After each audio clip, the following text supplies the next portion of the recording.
soy Ricardo Palacios. Hola, yo soy Ishel Miranda. Yo, Jennifer Gómez. Soy María Fernanda Alvarado. Soy Leonardo Guarneros. Soy Patricia Cruz. Soy Luis Gustavo y en esta ocasión les vamos a exponer sobre el sistema educativo chileno. Chile es un país tricontinental, así que tiene 3 zonas geográficas. La primera de ellas, Chile continental, comprende una franja en la costa occidental del Cono Sur.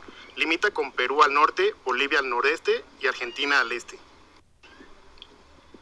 La segunda zona geográfica es Chile insular, que corresponde al conjunto de islas de origen volcánico en el Océano Pacífico. La tercera zona es el territorio chileno antártico, la cual es una zona antártica sobre la cual Chile reclama soberanía, prolongando su límite hasta el Polo Sur. Chile cerró 2018 con una población de 18.729.160 personas, lo que supone un incremento de 310.160 habitantes respecto al 2017. En 2018, la población femenina fue 50.46% del total, frente a los hombres, que son el 49.54%. Debido a la diversidad de sus zonas geográficas, las tradiciones, la música y las creencias varían dependiendo de la zona.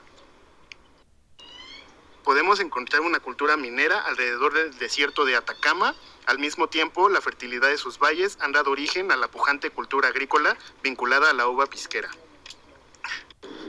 Por otro lado, la celebración de las fiestas de la Pampilla y la proliferación de los llamados dulces chilenos nos acercan a lo que típicamente asociamos como elementos de la cultura criolla. La zona peninsular, la lejanía geográfica ha contribuido a la permanencia de las identidades locales que enriquecen la diversidad cultural chilena. Si ordenamos los países en función de su índice de desarrollo humano, Chile se encuentra en el puesto 44 del ranking de desarrollo humano, con 0.843 puntos. La tasa de pobreza nacional es el porcentaje de personas que viven bajo la línea de pobreza nacional. Chile pasó del 36% en el año 2000 a 8.6% en el 2017, según el Banco Mundial. Características generales del sistema educativo. Para la mayoría de los niños chilenos, el colegio empieza en preescolar, antes de cumplir un año. La escolaridad obligatoria se refiere a la enseñanza general básica, EGB, que empieza a los 6 años en la escuela primaria y dura 8 años más. Cuando están en la enseñanza media, los estudiantes pueden elegir qué vía prefieren, científico humanista, técnico profesional o artística. Los 2 primeros años son iguales para todos los tipos de enseñanza, mientras que los 2 últimos son diferentes, específicos a cada orientación. Los estudiantes también pueden optar por el liceo. Normalmente, los estudiantes que asisten al liceo van después a la universidad, puesto que en estos centros se preparan para pasar a la prueba de selección universitaria, PSU, el examen que todos los chilenos deben hacer para entrar a la universidad. Ideal educativo. El sistema educativo chileno aspira a garantizar los derechos establecidos en la Constitución de la República de 1980 y los tratados internacionales ratificados por Chile. Según la Ley General de Educación, la educación es entendida como el proceso de aprendizaje permanente a lo largo de la vida, que busca alcanzar el desarrollo espiritual, ético, moral, afectivo, intelectual, artístico y físico, mediante la transmisión y el cultivo de valores, conocimientos y destrezas. Proceso que debe estar enmarcado en el respeto a los derechos humanos, a las libertades fundamentales, a la multiculturalidad, a la paz y capacitando a las personas para, por un lado, convivir en forma responsable, tolerante, solidaria, democrática y activa, y por otro, para trabajar y contribuir al desarrollo del país. Es decir, el actual marco normativo apunta al desarrollo integral de las personas. Ley número 20370, artículo 2. Modelo educativo. Las principales iniciativas a nivel escolar han sido organizadas en 3 ejes. Estos son: Eje 1. Institucionalidad que garantice el acceso a la educación y a la seguridad en las familias. Proyecto de ley defina el lucro y a la selección y gratuidad en la educación. Se busca que los recursos se gasten efectivamente en las comunidades escolares y que las familias puedan escoger el colegio y no el colegio a las familias. Eje 2. Educación pública de calidad. Nuevo modelo de financiamiento que considerará los costos fijos y la vulnerabilidad de los estudiantes, entre otros factores. Nueva educación pública. Se crearán los nuevos servicios locales de educación, organizaciones públicas especializadas y exclusivamente dedicadas a la gestión de escuelas públicas. Implementación de agenda inmediata de apoyo y fortalecimiento a la educación pública, para hacer mejoras concretas en los establecimientos públicos en las áreas de infraestructura, conectividad digital, talleres, implementos deportivos y artísticos, innovación pedagógica, desarrollo de capacidades docentes y directivas y apoyo a la participación y desarrollo estudiantil. Eje 3. Una profesión docente moderna, dignificada y mejor remunerada. Desarrollo de una política nacional docente que permita atraer estudiantes talentosos a la pedagogía, mejorar la formación de profesores, establecer un sistema de inducción al ejercicio de la profesión docente, establecer una carrera profesional docente en etapas, entre otros aspectos. Número de escuelas. Dependiendo del nivel y modalidad de enseñanza que se tome en cuenta, tenemos que en educación parvularia regular, 6.122 y especial 1.837. De educación básica regular tenemos 8.491, en especial 778 y de adultos 390. En educación media 3.059 de jóvenes y 815 instituciones de adultos. La educación superior es atendida tanto por el sector público como por el particular en dos subsistemas: el universitario y el no universitario. El primero, de acuerdo con datos proporcionados por el Ministerio de Educación para 2011, agrupa a 60 instituciones de educación superior, mientras que el segundo comprende 45 institutos profesionales, 73 centros de formación técnica y 16 academias pertenecientes a las Fuerzas Armadas y del Orden. Nivel de escolaridad promedio. Con datos de la encuesta CASEM 2013, es posible conocer que en promedio la población de 15 años o más posee 10,8 años de escolaridad, por lo que es prácticamente un año más respecto a los años de escolaridad promedio del año 2000, o sea, 9,9 años. Sin embargo, esta situación presenta diferencias según grupos de edad o situación económica, dando cuenta que el sistema aún presenta inequidades. Paridad de género. Último informe de brecha de género desarrollado por el Foro Económico Mundial, Chile. Del total de alumnos inscritos en 1990 en la educación media, 719.819, el 51.7% son mujeres y el 51% asiste a establecimientos públicos municipales. El 35.5% estudia en la EMTP y de estos el 48% son mujeres. De los 464.423, o sea, el 64.5%, alumnos que estudian en la EMCH, un 53.4% son mujeres. En 1990, el alumnado del total de las instituciones de educación superior llega a 249.482 personas, de las cuales el 44.8 son mujeres. En cuanto al tipo de institución de educación superior, el 26% está inscrito en establecimientos estatales, el 21% en instituciones particulares que reciben aporte estatal y el 52% en entidades de carácter privado. A su vez, los inscritos en universidades alcanzan el 52.8%, en institutos profesionales el 16% y en centros de formación técnica el 31.2%. Aquí podemos visualizar algunas de las principales instituciones de educación superior en Chile. Para comprender el sistema educativo chileno, resulta sumamente importante conocer su contexto histórico, pues a partir de este se puede llegar a explicar de una mejor manera el desarrollo de dicho sistema e inclusive los recientes descontentos de la población. Vamos a partir de 1970, cuando Salvador Allende gana las elecciones como candidato de la Unión Popular. Este presidente contó con el apoyo de muchas personas, ya que planteaba la idea de llegar al socialismo por una vía pacífica. Posteriormente, entre 1971 y 1972, aplicó reformas económicas que afectaban directamente intereses de Estados Unidos. La que más destaca es la nacionalización del cobre, ya que este es el principal recurso de Chile.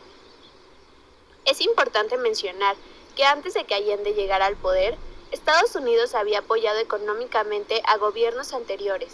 Sin embargo, con Allende su postura cambió y junto con el apoyo de la CIA, buscaron sabotear y desprestigiar su gobierno, llegando al punto de meter presión para que el Banco Mundial no le otorgara financiamiento. Todo lo anterior trajo como consecuencia un país devastecido, y esta situación fue aprovechada y desembocó en un golpe de Estado encabezado por el general Augusto Pinochet el 11 de septiembre de 1973.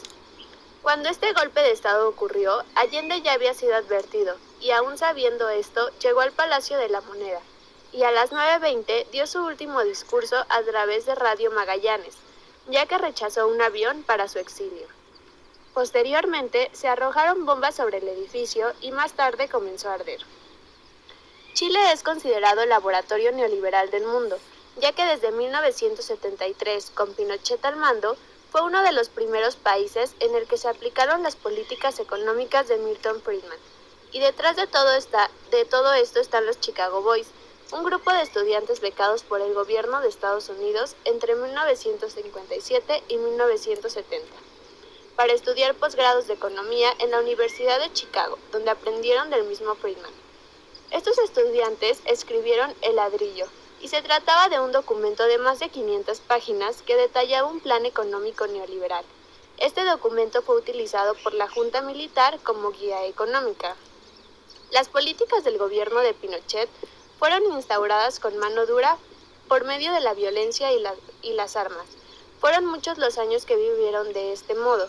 Sin embargo, después de varias movilizaciones sociales, el día 5 de octubre de 1988 se llevó a cabo un plebiscito donde la opción sí significaba la continuidad de Pinochet y la opción no representaba establecer plazos para el fin de la dictadura.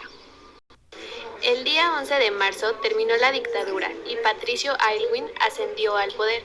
En las imágenes podemos observar cómo ocurrió el ataque al Palacio de la Moneda y el día que Patricio ganó las elecciones. Asimismo, utilizaba cuando se llevó a cabo el plebiscito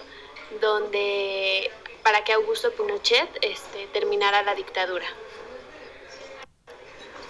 Las implicaciones del modelo neoliberal. Se encuentran la privatización de la educación, ya que existen más colegios y universidades privadas que públicas. Asimismo, el financiamiento, pues el Estado únicamente invierte un 16% y lo demás es por parte de las familias. La educación se concibe como un bien de consumo y no como un derecho social. El legado que dejó la dictadura fue un modelo neoliberal que ataca los derechos de los trabajadores, por ejemplo, la salud, la educación, seguridad social y todo con el fin de aumentar las ganancias de empresarios. Influencia de los organismos internacionales en el sistema educativo chileno. Como se ha visto a lo largo del curso, los organismos internacionales realizan diversas tareas, entre las que destacan la evaluación de los sistemas educativos, la emisión de recomendaciones, la realización de estudios e investigaciones cuyos resultados impactan en la legislación y en la política educativa de los países, y el financiamiento. Para esta exposición se ha decidido profundizar en el caso de la UNESCO, la OCDE y el Banco Mundial. Chile y la UNESCO. La Organización de las Naciones Unidas para la Educación, la Ciencia y la Cultura es un organismo que concibe a la educación como un derecho social y un medio para llegar al desarrollo sostenible y la paz. Esto se ve reflejado en el cuarto objetivo para el desarrollo sostenible, que consiste en garantizar una educación inclusiva y equitativa de calidad y promover oportunidades de aprendizaje permanente para todos. Para cumplir con este objetivo se establecieron metas que de manera resumida consisten en lo siguiente. Cobertura universal en educación básica, que sea gratuita, equitativa y de calidad. Que todos los niños y niñas tengan acceso a servicios de atención y desarrollo de la primera infancia y a una enseñanza preescolar de calidad. Acceso en condiciones de igualdad para todos los hombres y mujeres a una formación profesional, técnica y superior de calidad, incluida la enseñanza universitaria. aumentar el número de jóvenes y adultos que tengan las competencias necesarias para acceder al campo laboral, eliminar las disparidades de género y garantizar el acceso a la educación en condiciones de igualdad a todos los grupos vulnerados. Garantizar que todos tengan las competencias de lectura, escritura y aritmética, que todos tengan conocimientos teóricos y prácticos para promover el desarrollo sostenible, que todas las instituciones educativas tengan las instalaciones adecuadas, aumentar las becas en los países en desarrollo y fortalecer la formación docente para aumentar el número de docentes calificados. Para cumplir con todo ello, se estableció la hoja de ruta, el marco de acción que proporciona orientaciones a los gobiernos para transformar los compromisos en acciones. En julio de 2018, los ministros de Educación de América Latina y el Caribe se reunieron para firmar los acuerdos de Cochabamba, dentro de los cuales estaba la implementación de la hoja de ruta. Para su implementación en esta región se formaron 4 grupos de trabajo que tenían diferentes funciones asignadas: monitoreo y reporte, políticas y estrategias, sensibilización y comunicación, financiamiento y gobernanza. Y respecto a este último punto, cabe aclarar que no consiste en que la UNESCO dé financiamientos, sino en investigar y fortalecer los mecanismos y fuentes de financiamientos nacionales y optimizar los recursos económicos o financiamientos otorgados por otros organismos. Ahora, muy a grandes rasgos, voy a describir las tareas que realizaban cada uno de estos grupos de trabajo. En el caso del grupo de monitoreo y reporte, tenía tareas dirigidas al establecimiento de indicadores, a darle seguimiento a nivel temático a los aspectos a evaluar en los sistemas educativos y también informar sobre los resultados de estas evaluaciones e investigaciones. En el caso de las políticas y estrategias, un punto muy importante es el de regionalizar el Objetivo de Desarrollo Sostenible número 4. Esto es que se van a evaluar las capacidades de los países para implementar esta hoja de ruta, identificar las áreas de trabajo en las que se requiere acción adicional y también ver en el caso específico de cada país qué prácticas han facilitado la consecución del Objetivo de Desarrollo Sostenible número 4 y qué obstáculos hay. También es de revisar las evaluaciones nacionales, regionales y mundiales y ver en qué aspectos hace falta trabajar. En el caso del grupo de sensibilización y comunicación, estas tareas están más enfocadas a informar, a difundir y a sensibilizar sobre por qué es importante lograr el Objetivo de Desarrollo Sostenible número 4 y crear un imaginario colectivo sobre lo que puede hacer una educación de calidad, inclusiva y equitativa. En el caso de financiamiento y gobernanza, se están mapeando las oportunidades de financiamiento, qué fuentes y qué modalidades de financiamiento público hay, monitorear cómo se está llevando a cabo el financiamiento y también fomentar una cultura de la rendición de cuentas, que haya más transparencia en cómo se están gastando los recursos y evaluar la eficiencia de los sistemas educativos.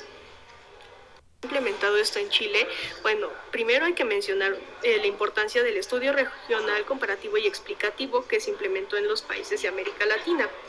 Este estudio sirve para medir los resultados de aprendizaje de los alumnos de educación básica con un enfoque curricular, es decir, de acuerdo a los planes de estudio de cada país.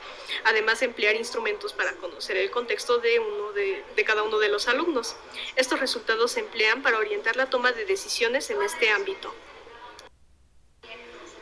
De acuerdo con los resultados de la tercera implementación de este estudio, el 61% de los estudiantes de tercer grado y el 70% de los de quinto grado tienen un bajo nivel de lectura, el 71% de los estudiantes de tercer grado y el 83% de los estudiantes de quinto grado obtuvieron un puntaje bajo en matemáticas. Sin embargo, en todas las áreas evaluadas están por encima de la media regional. Ahora, respecto a la cobertura universal, cabe mencionar que no se ha logrado a pesar de que se está cerca de hacerlo. A pesar de que de 2000 a 2015 se ha reducido significativamente la brecha entre estratos sociales, no se ha logrado que todos los jóvenes estén escolarizados aún en los estratos más altos. Si bien es cierto que el acceso y graduación a nivel primario es casi universal, aún falta trabajar para que todos sin excepción accedan a la educación básica. En este punto cabe preguntarse, ¿por qué esos pocos no acceden y terminan el nivel primario no lo hacen? ¿Cuáles son los impedimentos para lograr una cobertura universal? También es posible preguntarse si esta educación es de calidad de acuerdo a los lineamientos de la UNESCO, pues de acuerdo a los resultados de este estudio, la mayoría tiene un nivel bajo en lectura y matemáticas. A pesar de que en el artículo número 20 de la Ley General de Educación número 20.370 y en el artículo 4 se menciona que la educación media es obligatoria y que es obligación del Estado garantizar el acceso a esta, no se ha logrado una cobertura universal, aunque de 2000 a 2015 ha aumentado significativamente. El 97.4% de los jóvenes entra a este nivel, pero es posible que no todos terminen. De 97.8% de los jóvenes de entre 20 y 22 años que ingresaron al nivel medio, solo el 86.7% terminó. Para atender esta problemática se han implementado diversas políticas públicas. Las políticas públicas que se han hecho para fortalecer la educación media han favorecido la cobertura universal y entre estas políticas destacan la educación de personas jóvenes y adultas en modalidad regular y flexible. La modalidad regular consiste en completar la educación básica y media a las personas que por diversos motivos no pudieron complementar estos niveles. Los establecimientos educativos pueden estar en las escuelas o liceos o en las unidades militares y centros penitenciarios. También la modalidad flexible consiste en que se les dan horarios a las personas que tal vez no tienen tiempo suficiente por diversos motivos para ir a la escuela y que los interrumpieron de manera temprana. El plan de retención escolar tiene como propósito evitar el abandono escolar y ofrece apoyo a través de la plataforma enlace.cl. Por este medio se comparten experiencias relevantes y prácticas pedagógicas. Que de las becas. En la novena meta para el logro del Objetivo del Desarrollo Sostenible número 4, se establece que se deben fortalecer los programas de becas y esto se ve reflejado en otras políticas públicas para fortalecer el nivel medio. Algunos de los programas que destacan son la Tarjeta Nacional Estudiantil. Esta tarjeta les proporciona a los alumnos, digamos que les ayuda a cubrir los gastos de su transporte público total o parcialmente. La beca de integración territorial ayuda a los que viven en zonas geográficamente aisladas. El programa Yo Elijo Mi PC consiste en darles equipos de cómputo a los estudiantes de bajos recursos y que lleven un buen nivel académico. Y el programa de alimentación escolar que se implementa en todos los niveles y también está en conjunto con otro programa para combatir la obesidad. En cuanto a la educación superior, también es importante apoyar a los estudiantes de este nivel y hay programas existentes para ello. El programa de residencia familiar también ayuda a los de nivel medio y consiste en conformar familias tutoras que apoyan a los jóvenes que viven lejos del centro educativo. La Tarjeta Nacional Estudiantil también apoya a los estudiantes de posgrado, a pesar de que también a los estudiantes del nivel medio. ¿Y por qué es importante trabajar en la educación superior? Porque aún existen brechas entre los estratos sociales y casi la mitad de los estudiantes abandonan sus estudios universitarios. Se ha visto que sí ha aumentado la cobertura de 2000 a 2015, sin embargo no todos logran egresar y es por eso que se están fortaleciendo los apoyos para que más jóvenes sigan asistiendo. En el caso de la educación superior vamos a profundizar más adelante con el movimiento estudiantil de Chile y con lo que se dice de la educación superior según otros organismos. Educación en Chile y la OCDE. Es importante retomar la concepción de educación que tiene este organismo. El Ministerio de Educación tiene un documento en el que menciona cuál es la concepción de educación según la OCDE, que una educación de calidad y con acceso equitativo puede contribuir a disminuir los niveles de desigualdad en el país, además de crear la fuerza laboral apropiada para una economía más productiva, innovadora y basada en el conocimiento. A diferencia de la UNESCO, este organismo lo ve más como un medio para la productividad, para crear fuerza laboral. La Organización para la Cooperación y el Desarrollo Económicos influye en el sistema educativo de Chile, puesto que emite recomendaciones basadas en investigaciones realizadas por expertos y los resultados de la prueba PISA. De acuerdo a la OCDE, los desafíos que se enfrenta la educación en Chile en términos generales son los siguientes. La mejora de la calidad, ya que los resultados de PISA fueron bajos, aunque están por encima de la media de Latinoamérica. Disminuir la segregación económica, este tema lo vamos a abordar más adelante con el movimiento estudiantil de Chile. Incrementar el financiamiento público en la educación y alcanzar los estándares internacionales de acuerdo a las investigaciones y las pruebas internacionales de la OCDE. y las recomendaciones de la OCDE según el nivel educativo. Aquí están. En la educación parvularia habla de alcanzar una cobertura universal, aumentar el número de coeficientes técnicos, o sea, de los adultos que estén a cargo de los niños, ya que hay pues muchos educadores, bueno, hay educadoras que atienden a demasiados niños y que no pueden cubrirlos, ¿no? Incluso la OCDE menciona que recibir una educación de mala calidad es peor que no recibirla. Entonces, por eso se necesitan más profesionales para que los atiendan, y también reducir la brecha salarial entre profesionales, porque hay instituciones de educación parvularia, hay diferentes egresados o profesionales que trabajan en estas, y sí hay desigualdades muy grandes entre ellos. Mejorar las condiciones laborales de las y los educadores pues va de la mano con aumentar el número de coeficientes técnicos y reducir la brecha salarial. En el caso de la educación escolar, que es el básico y el medio, comprende estos dos niveles, es fortalecer la educación pública, mejorar la calidad para que los alumnos adquieran las competencias del siglo XXI y disminuir la segregación económica. Cabe mencionar que, bueno, en Chile hay instituciones de educación básica que reciben financiamientos estatales y que estaban cobrando cuotas. Entonces, lo que pretende la OCDE es acabar con el lucro para evitar la segregación económica. Y en el caso de la educación superior, invertir en educación técnica, corregir el sistema de financiamiento y administración y reestructurar el sistema de acreditación de carreras e instituciones, que si bien es cierto que la cobertura ha aumentado, hay instituciones que no está muy fortalecida la educación superior pública en este país, y muchas carreras no están acreditadas o no cumplen con los estándares que deben cumplir. Ahora vamos a hablar del Banco Mundial en el sistema educativo chileno, que en 2017 pues se realizó un diagnóstico sistemático de país que permitió identificar qué prioridades tenía Chile y que lo estaba limitando para un crecimiento sólido, equitativo y aumentar su productividad. Sobre todo el Banco Mundial pues destaca que la educación tiene un vínculo muy fuerte con el mercado laboral, con la salud y con la innovación, y pues bueno, que son las claves para lograr un buen crecimiento sólido y equitativo, como lo menciona el mismo organismo. Cabe mencionar, y bueno, lo destaco porque es muy importante, que el Banco Mundial ha apoyado mucho a la educación superior, y porque, por más que nada, por el vínculo que tiene con el mercado laboral, como lo mencioné anteriormente. El Banco Mundial plantea que se debe fortalecer la capacidad institucional de las universidades estatales. A pesar de que se ha alcanzado una cobertura del 40%, hay problemas que se tienen que atender, como la heterogeneidad de las instituciones, el abandono de los estudios superiores, los salarios de los egresados, mejorar los niveles de acreditación y facilitar la transición del nivel medio al nivel superior, haciendo énfasis en aquellos grupos que son más vulnerables. Para ello, el Banco Mundial pues dio un financiamiento de 50 millones que tiene un periodo de ejecución de 5 años. Este financiamiento tiene un modelo de desembolsos. Conforme se van alcanzando ciertas metas, se van ejecutando estos desembolsos.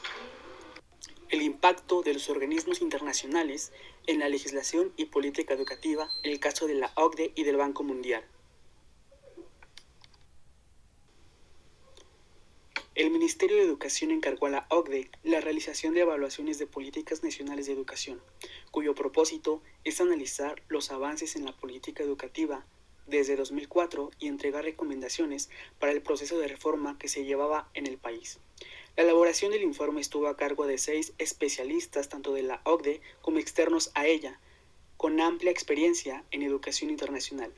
El documento que se analizó pretende mostrar las principales recomendaciones que entrega el equipo de la OCDE en el marco de las diferentes líneas de reforma, como es el caso de la Ley de Inclusión Escolar, el Sistema de Educación Pública, Sistema de Desarrollo Profesional Docente y Educación Técnico-Profesional. En la educación parvularia, en ese actual proceso de reforma, ha apuntado a modernizar la institucionalidad, aumentar la calidad y mejorar la infraestructura y expandir el acceso. En las recomendaciones que hace el equipo de la OCDE, este organismo valora el aumento en cobertura que ha existido en este nivel, aunque se sigue encontrando por debajo del promedio.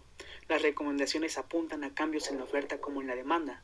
En el caso de la oferta, centrar la expansión hacia los niños y niñas más vulnerables que habitan en zonas rurales y a los inmigrantes. En la demanda, se podrían realizar campañas que fomenten el involucramiento parental para crear más conciencia en los padres de menores recursos sobre la importancia de la educación inicial.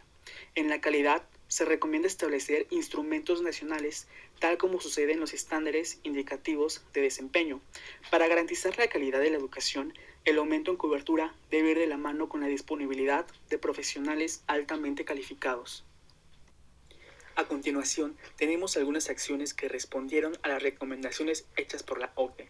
Tal es el caso de la actualización de las bases curriculares vigentes desde 2001, con el fin de incorporar nuevos conocimientos y hallazgos en pedagogía. En lo que respecta al fortalecimiento de la docencia, los ajustes al marco para la buena enseñanza permitirán orientar las prácticas pedagógicas de los educadores y establecer una trayectoria educativa y definir criterios de evaluación docente. En el caso de la nueva Ley de Sistema de Desarrollo Profesional Docente, esta ha impulsado el fortalecimiento de la formación y el desarrollo profesional en servicio para los educadores párvulos. También tenemos los ajustes al marco para la buena enseñanza, como el Sistema de Desarrollo Profesional Docente, que responden a las recomendaciones de la OCDE en cuanto contribuyen ambas al desarrollo de profesionales altamente calificados. Sistema de Educación Pública. El proyecto de ley que crea el Sistema de Educación Pública estipula que la administración de los establecimientos educacionales volverá al Estado y será llevado a cabo por los servicios locales de educación. Será el organismo encargado, mediante las instituciones educacionales, de proveer la educación pública en el territorio correspondiente, responsable de la administración de los recursos humanos, financieros y materiales, tanto de los servicios locales de educación como de los establecimientos de su dependencia. Deberán trabajar de manera colaborativa y en red con los establecimientos como con los otros servicios locales de educación y con otros organismos tales como salud, deporte y cultura. Las recomendaciones que hace la OCDE van en línea de sugerencias que mejoren su implementación. Los servicios locales de educación deberán ser los encargados de apoyar los establecimientos que más lo requieran con un enfoque que apunte al crecimiento y no a lo punitivo. La OCDE considera ciertos desafíos como definir la dirección y el rol de los nuevos servicios locales de educación, creando una estructura clara, evitando la duplicación de tareas. Así también es necesario capacitar y contratar a las personas que trabajarán en los servicios locales de educación, quienes deberán contar con las habilidades para administrar dicha institución. Las acciones que se implementaron son en el diseño de que cada servicio local de educación considere un equipo de 3 profesionales de apoyo técnico-pedagógico por cada 15 establecimientos. Sus principales funciones serán gestionar la educación local administrativa y pedagógicamente, desarrollar planes estratégicos y planes locales basados en necesidades y visiones del territorio. En el Sistema de Desarrollo Profesional Docente, la OCDE recomienda crear una campaña de comunicación centralizada que considere intercambios con docentes, promueva el valor de la enseñanza y anime a más jóvenes a considerar una carrera como docente. Se recomienda revisar la estructura y calidad de los programas de formación inicial docente ofrecidos por las universidades chilenas para que cumplan con estándares acordados a nivel nacional. Las recomendaciones para el país es entonces enfocarse en la calidad de estos programas por medio de la creación de un marco nacional que cree perfiles de egreso y en la definición de los requisitos que deben cumplir los profesores universitarios que los formen a los nuevos y las nuevas docentes. La gama de cursos ofrecidos que responda a las necesidades del profesorado y del entorno escolar, procurando el apoyo tanto a las prácticas pedagógicas como a los procedimientos de gestión. Las medidas implementadas son que actualmente se realizan trabajos con 15 universidades en términos de diagnóstico y propuestas para elaborar una mejor oferta en formación. En la línea de generar intercambios con los profesores y promover el valor de la enseñanza recomendado por la OCDE, se han realizado acciones colaborativas como la elaboración de estándares disciplinarios y pedagógicos en procesos conjuntos con equipos académicos y docentes. Por último, la OCDE recomienda dar mayor relevancia al desarrollo profesional de directores y directoras y líderes. En ese sentido, el Sistema de Desarrollo Profesional Docente ha desarrollado la Escuela para Directivos llevada a cabo por el Centro de Perfeccionamiento, Experimentación e Investigación Pedagógicas. En la formación técnico-profesional, la reforma tiene un fuerte énfasis en el fortalecimiento de la educación técnico-profesional. Se reconoce que la evaluación de la calidad en estas instituciones no debe ser igual que para las universidades. Las recomendaciones son que la oferta de programas debe alinearse a los intereses y habilidades del estudiantado con las necesidades del mercado laboral. En cuanto al financiamiento de la formación técnico-profesional para la educación media, el informe indica que existe una baja inversión pública en este nivel, lo que hará difícil contar con el personal y equipamiento necesario para formar adecuadamente a los técnicos. Por tanto, una de las soluciones sería permitir a los establecimientos generar sus propios ingresos a partir de servicios a la comunidad. Otra recomendación es mejorar la transición de los estudiantes desde la educación media superior a la técnico-profesional y a la universitaria. Esto no para repetir cursos que ya se realizaron en otra institución y que se reconozcan sus estudios previos. Finalmente, se recomienda fortalecer la orientación vocacional para construir una trayectoria laboral que se ajuste a las expectativas de los estudiantes y al mercado laboral. Las acciones que responden son que el Ministerio de Educación, por medio de la reforma educacional, considera a la formación técnico-profesional como un espacio de encuentro entre los mundos de la educación, el trabajo y el desarrollo social y económico. En este sentido, la Política Nacional de Formación Técnico-Profesional y la constitución del Consejo Asesor de la Formación Técnico-Profesional a cargo de la Estrategia Nacional para el sector con una mirada a largo plazo significa trazar las acciones de política pública que promuevan la construcción de un sistema de formación técnico-profesional en acuerdo a los diversos actores que son parte del mundo formativo, el trabajo y el sector productivo. De esta forma, se espera que jóvenes y adultos cuenten con oportunidades de desarrollar trayectorias que articulen el trabajo y el aprendizaje a lo largo de la vida, acorde a sus expectativas y capacidades, en coherencia con las necesidades de desarrollo del país. En el caso del Banco Mundial, el diagnóstico sistémico de país de 2017 ha permitido identificar prioridades para abordar las limitaciones que impiden lograr un crecimiento sólido, equitativo y sostenible en Chile, mejorando tanto la equidad como la productividad. En estudios realizados por la OCDE, Chile se encuentra rezagado en el campo de la educación. El acceso de una educación de calidad depende mucho del ingreso familiar. La estrategia que el Banco Mundial implementó fue impulsar la innovación, mejorando así el vínculo entre la educación y el mercado laboral, como también promoviendo la participación laboral femenina, esto siendo imperativo para mejorar la perspectiva a largo plazo. En el frente social, mejorar la calidad en los servicios de salud y educación y reducir las barreras para el acceso a las políticas sociales, esto siendo fundamental para reducir la pobreza.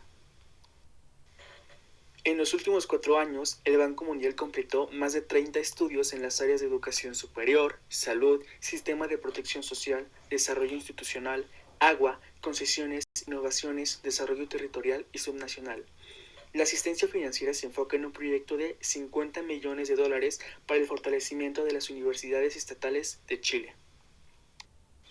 Los resultados en materia educativa por parte del Banco Mundial resaltan en el rediseño de los planes de estudio de carreras técnicas y profesionales, el apoyo en la implementación de programas de retención que han aumentado al 74% de alumnos de primer año de pregrado y el impulso de las universidades a aumentar el número de profesores que trabajan a tiempo completo.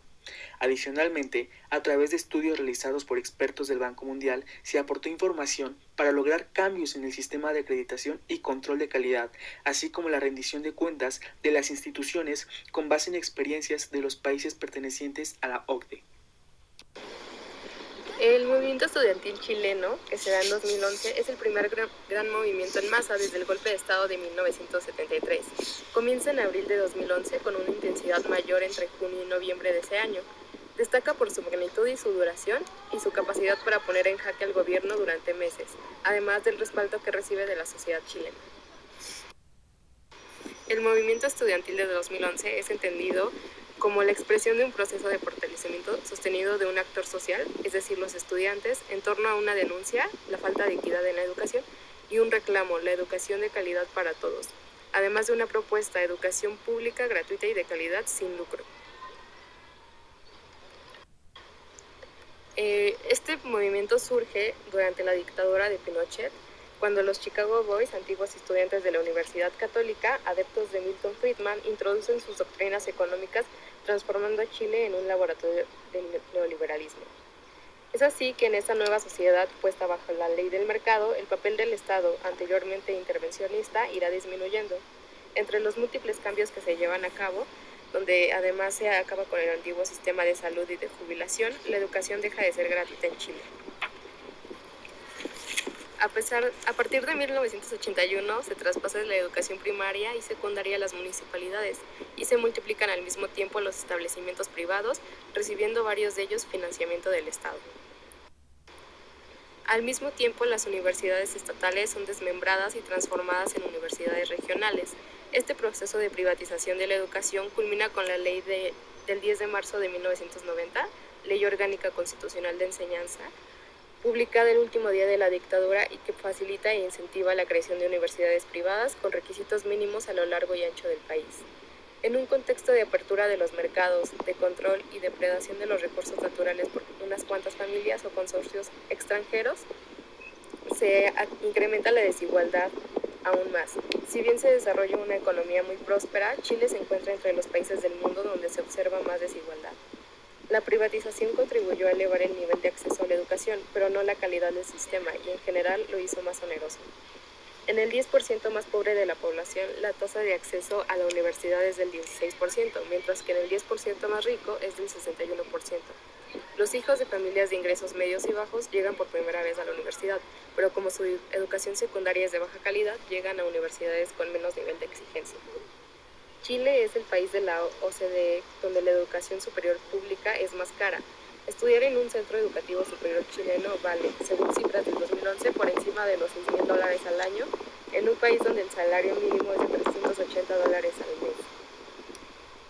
Tener un hijo estudiante universitario supone gastar hasta el 50% del ingreso familiar. Se trata así de un sistema que deja a miles de jóvenes chilenos de clase media y baja endeudados, no bien terminan de estudiar, ya que los créditos universitarios empiezan a pagar desde el primer empleo. Como afirma Mario Garcés Durán, director de la organización no gubernamental Ecoeducación y Comunicación, en Chile la educación dejó de ser un mecanismo de movilidad social y pasó a ser lo contrario, un sistema de reproducción de la desigualdad. Antecedentes son dos movimientos. El primero, el mochilazo, que se dio a comienzos del año escolar de 2001, donde miles de estudiantes secundarios realizaron masivas marchas frente al Ministerio de Educación, exigiendo fundamentalmente la restitución del transporte público rebajado o gratuito al que históricamente habían tenido acceso. Otro movimiento es la Revolución Pingüina, llamada así por el color del uniforme de los jóvenes. Se da entre abril y mayo del 2006, donde los estudiantes secundarios volvieron a movilizarse masivamente. La chispa inicial fue la denuncia de las malas condiciones de infraestructura de un establecimiento secundario del sur del país, lo que motivó a escalar rápidamente y dar lugar a marchas y ocupaciones de escuelas y liceos. Se exigían mejoras en las condiciones de los liceos, más y mejores raciones alimenticias, gratuidad de la prueba de selección universitaria, gratuidad del pasaje escolar en el transporte público y el otorgamiento de becas. Tras un largo proceso de negociación, se incorporó un proyecto de ley que respondía solo parcialmente a algunas demandas. La nueva Ley General de Educación fue promulgada en 2010. ¿Qué exigencias tenían los estudiantes? En 1981, Pinochet reformó el sistema universitario, eliminando la educación terciaria gratuita. A partir de entonces, los alumnos que quieren ir a la universidad, pero no tienen los fondos para costearlo, deben pedir créditos, ya sea estatales, si van a la universidad pública que recibe algunos aportes del Estado, o bancarios, si estudian en un instituto privado. Un fundamento en común en el movimiento estudiantil del 2011 fue la imposición de un lucro que mercantilizaba derechos sociales y servicios públicos, herencia de la dictadura de Pinochet. Esto en un país sumido profundamente en una desigualdad social y económica que solo iba en aumento, a pesar de que había un crecimiento macroeconómico, dejando en evidencia la indignante concentración de la riqueza. Los estudiantes solicitaban una mayor intervención del Estado en materia educativa. Entre sus principales demandas se encuentran que se termine con el lucro a la educación, reforma al sistema de acceso para garantizar igualdad de oportunidades, PSU, aumento del gasto público en educación, desmunicipalización de los colegios y del estudiantado. Un dirigente secundario del Instituto Nacional resume con clara sencillez el objetivo central del movimiento. El derecho a la educación debe prevalecer sobre la libertad de enseñanza, para que todos podamos desarrollarnos como personas. Queremos libertad de enseñanza para que exista el pluralismo, pero normada y reglamentada para impedir el lucro. Necesitamos también que el derecho a la educación sea garantizado por el Estado a través de un sistema público, eficiente y eficaz. Los acontecimientos más relevantes surgen a partir del 28 de abril, donde se da la primera marcha convocada por la Confederación de Estudiantes Universitarios de Chile, CONFECH, donde participan cerca de 8.000 estudiantes universitarios. El 12 de mayo se dio otra marcha donde además de la CONFECH se adhieren la Asamblea Coordinadora de Estudiantes Secundarios, ACES, y la Federación Metropolitana de Estudiantes Secundarios, FEMES. El lema de la marcha fue Recuperación de la Educación Pública y reunió alrededor de 15.000 personas. El 21 de mayo, en el mensaje presidencial, Sebastián Piñera, al leer el capítulo dedicado al mejoramiento de la calidad y equidad en la educación, no abordó las demandas iniciales del movimiento estudiantil, fundamentalmente el fortalecimiento de la educación pública y el fin del lucro. Para el 16 de junio se realiza el Paro Nacional por la Educación. Este reúne a 100.000 personas en Santiago y a 200.000 en todo el país. Se suman a las tomas de establecimientos de algunas universidades privadas. El 30 de junio se da otra gran marcha masiva, donde participan alrededor de 100.000 personas en Santiago y 400.000 en todo Chile. El 18 de julio se produce un cambio de gabinete y en reemplazo del ministro de Educación, Joaquín Lavín, es nombrado como nuevo ministro Felipe Bulnes. El 1 de agosto, el ministro Bulnes entrega su respuesta con 21 puntos sobre educación. Nuevamente no hay respuestas concretas a las demandas estudiantiles. El 4 de agosto se inician movilizaciones con manifestaciones, levantando barricadas en distintos puntos de la capital. Luego, los estudiantes comenzaron a congregarse en la Plaza Italia, donde fueron fuertemente reprimidos por fuerzas especiales de carabineros. Debido a su actuación, durante la noche miles de ciudadanos manifestaron su rechazo a la represión policial mediante cacerolazos espontáneos, convocados a través de las redes sociales. El 7 de agosto se lleva a cabo la Marcha Familiar por la Educación, en la que participaron más de 15.000 personas. El 9 de agosto se realiza una multitudinaria marcha en la que participan alrededor de 150.000 personas en Santiago. El 18 de agosto, a pesar de la lluvia intensa, los estudiantes realizan la Marcha de los Paraguas, en la que participan más de 200.000 personas en todo Chile. El 21 de agosto se organiza el Domingo Familiar por la Educación, llevado a cabo en el Parque O'Higgins de Santiago, reuniendo a más de 500.000 personas.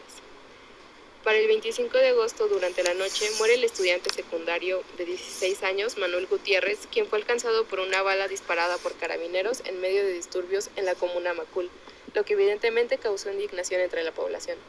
Durante el mes de septiembre se dieron encuentros entre ambas partes, estudiantes y gobierno, en diversos intentos de diálogo, lo que siempre terminaban frustrados. El 18 y 19 de octubre se dan 2 días nacional por la educación y se realizan marchas en todo el país sumando a más de 300.000 personas. Así es como se prolonga el conflicto sin ninguna resolución. ¿Qué relación tienen con los organismos internacionales? Desde organismos como la OCDE, la segregación educacional existente en Chile no es solo un efecto del modelo educativo implantado en la dictadura, sino que es un objetivo buscado. Está influenciada por una ideología que da una importancia indebida a los mecanismos de mercado para mejorar la enseñanza y el aprendizaje. La segregación social no solo se reproduce, sino que es provocada por el sistema de educación, lo que se ha comprobado y hecho público a través del tiempo. Así, por ejemplo, se conoce que el grado de segregación de la educación chilena es muy elevado y lo ratifica el índice Duncan de la OCDE. En Chile 2011 será recordado como el año del movimiento estudiantil, escribió la OCDE en uno de sus estudios. El sistema educativo del país latinoamericano, con tanta presencia del sector privado, es único dentro de los miembros del organismo. Esto, analiza la OCDE, genera una competición por la educación de calidad y lleva a que muchos padres prefieran para sus hijos las escuelas privadas. La consecuencia, en ningún otro lugar del ámbito de la OCDE, tampoco en ningún otro país participante en el programa PISA, la integración social es tan baja como en Chile. ¿Tuvieron de esta movilización? Los estudiantes universitarios solo obtuvieron un incremento de las becas y un sistema de crédito renovado con tasa de interés de un 2% anual en lugar de un 6%. Pero lo que los estudiantes aprendieron de la lucha es el compañerismo, la solidaridad, la unión, la conciencia y la participación. Ellos dicen en entrevistas, estamos luchando por las otras generaciones y aprendimos a compartir con los demás. Además, hablan de una pérdida del miedo, es decir, se atrevieron a criticar y a poner en tela de juicio un régimen que se suponía encarnaba el fin de la dictadura y por lo tanto el retorno a la democracia. Ellos dicen, nosotros somos hijos de gente que vivió la dictadura en carne propia, pero ya no tenemos miedo, el miedo ya se perdió. Además, los jóvenes hablan de personas en vez de ciudadanos, ya que la categoría persona supone la existencia de derechos y de igualdad, convoca a la universalidad y según ellos supera las diferencias de clase. Además, el concepto de persona descarta la competencia. Finalmente, el movimiento estudiantil es un factor que ayudó a que el presidente Sebastián Piñera obtuviera la cifra de aprobación ciudadana más baja de la historia reciente, con un 26%.